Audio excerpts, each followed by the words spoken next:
के जरासंध का मुकुट लाकर खजाने में रख दिया। अब वह मुकुट परीक्षित को बड़ा अच्छा लगा, तो परीक्षित ने उस मुकुट को अपने सर पर धारण कर लिया। अब महाराज वह अधर्म पूर्वक कमाया गया स्वर्ण का मुकुट में कलयुग का वास, अब उस कलयुग का प्रभाव राजा परीक्षित के सर पर चढ़ गया।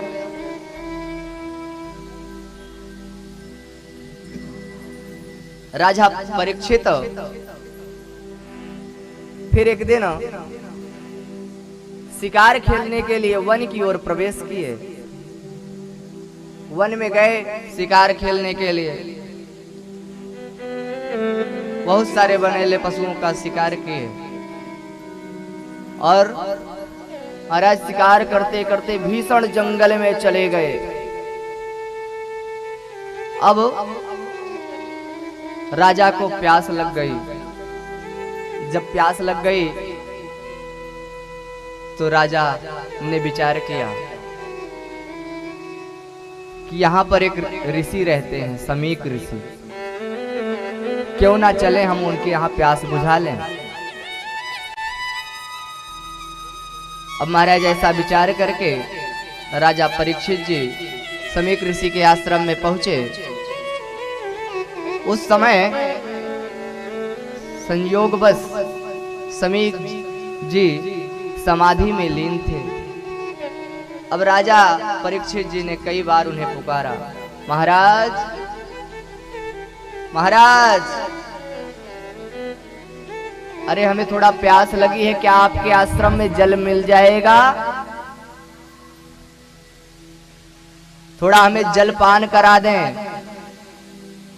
किंतु समीक ऋषि के द्वारा कोई प्रति उत्तर राजा को ना मिला।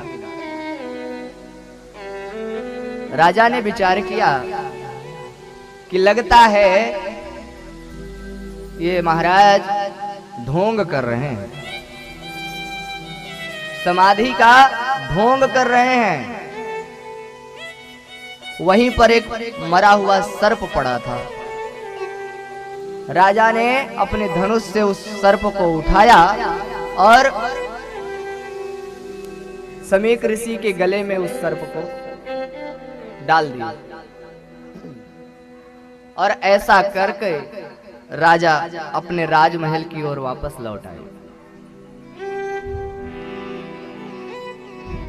अब महाराज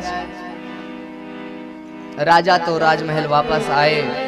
इधर एक शिष्य ने जब अपने गुरुजी के गले में सर्प देखा तो वह भयभीत हो गया और डर के दौड़ते हुए कौशिकी नदी के किनारे समीक ऋषि के पुत्र श्रृंगी ऋषि खेल रहे थे बालकों के साथ में कि वह बालक पहुंचा और सब कुछ बतलाया कि महाराज हमारे राज्य के राजा परीक्षित जी आए थे और उन्होंने गुरुजी के गले में एक मरा हुआ सर्प डाल दिया है। अब महाराज इतना सुनते ही श्रृंगी ऋषि को बड़ा क्रोध आया।